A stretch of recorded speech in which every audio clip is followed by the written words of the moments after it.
네, 오늘 대통령의 발언은 이례적으로 길었습니다. 정치부 최수연 기자와 좀 더 짚어보겠습니다.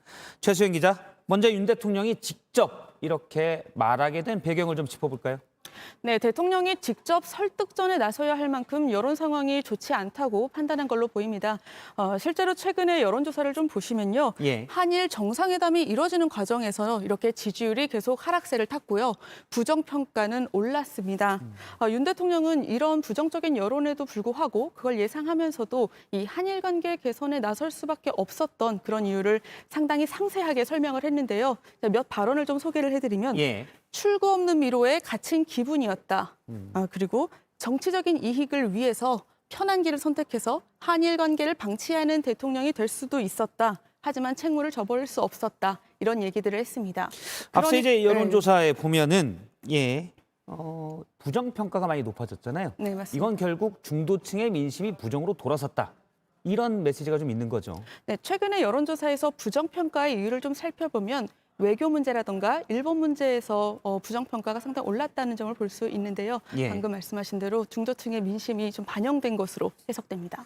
그래서 오늘 윤 대통령은 한일 협력이 가져올 구체적인 효과들, 뭐 이런 것들을 물론 아직은 예상이지만 구체적으로 제시를 하기도 했습니다. 네, 특히 경제 분야에서 설명을 했습니다. 먼저 이 LNG 분야에서 협력을 할 경우에 자원 무기화에 공동 대응할 수 있다 이렇게 얘기를 했고 또 용인에 반도체 클러스터가 조성이 되는데 여기에 일본의 업체들을 대거 유치할 수 있다는 점을 강조했습니다. 예. 그러니까 구체적인 협력의 효과들을 이렇게 짚었던 겁니다. 지금 예를 들어 용인 반도체 클러스터에 일본의 이른바 부품업체들이 들어온다. 확정된 건 아니고 관계가 좋아지면 올 수 있다. 이런 맥락인 거죠? 네, 현재로서는 우리 정부가 기대하는 그런 기대 효과들입니다. 예. 네, 또 화이트리스트 문제도 짚었는데요. 이 경우도 우리 정부가 선제적으로 조치에 나설 것이고 일본도 호응할 것이다. 이렇게 얘기를 했습니다. 다만 말씀드린 것처럼 이 또한 우리 정부가 현재 기대하고 있는 대목들이기 때문에 앞으로 실질적으로 얼마나 효과가 있을지는 지켜봐야 하는 대목입니다. 물론 대통령이 국민들을 상대로 직접적으로 설득에 나섰다. 대통령 본인의 이야기를 한다는 것은 평가할 만한데 일부 발언들은 국민 정서와 좀 맞지 않다 이런 지적도 나왔습니다. 네, 윤석열 대통령은 일본은 이미 수십여 차례에 걸쳐서 우리에게 반성과 사과를 표했다라고 말을 했습니다. 예. 그런데 국민의 감정과는 다소 좀 거리가 있어 보이는데요. 최근 여론조사를 한번 보시면요. 강제동원 해법안 이후에 나왔던 여론조사입니다. 그런데 일본의 사과와 배상이 없어서 이 해법안에 반대한다라는 게 59%이고요.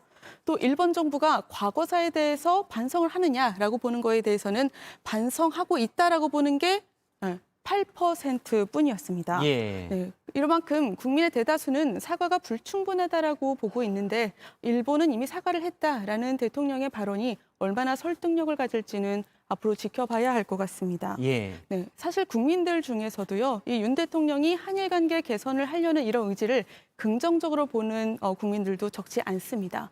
하지만 이 국민들 중에서도 일본에 보다 더 호응한 조치가 있어야 한다, 또 진전된 사과가 있어야 된다라고 판단하는 국민들의 시각도 적지 않거든요. 예. 그렇기 때문에 오늘의 대통령 메시지가 이런 국민의 감정을 다 보듬기에는 부족했다라는 지적이 나오고 있습니다. 물론 일본이 아베 정권 이후에 약간 극우적으로 메시지들이 많이 나왔기 때문에 일본을 설득하기도 쉽지 않겠지만 설득해서 끌어오는 게 또 외교겠죠? 네, 맞습니다. 알겠습니다. 최수연 기자였습니다. 수고했습니다.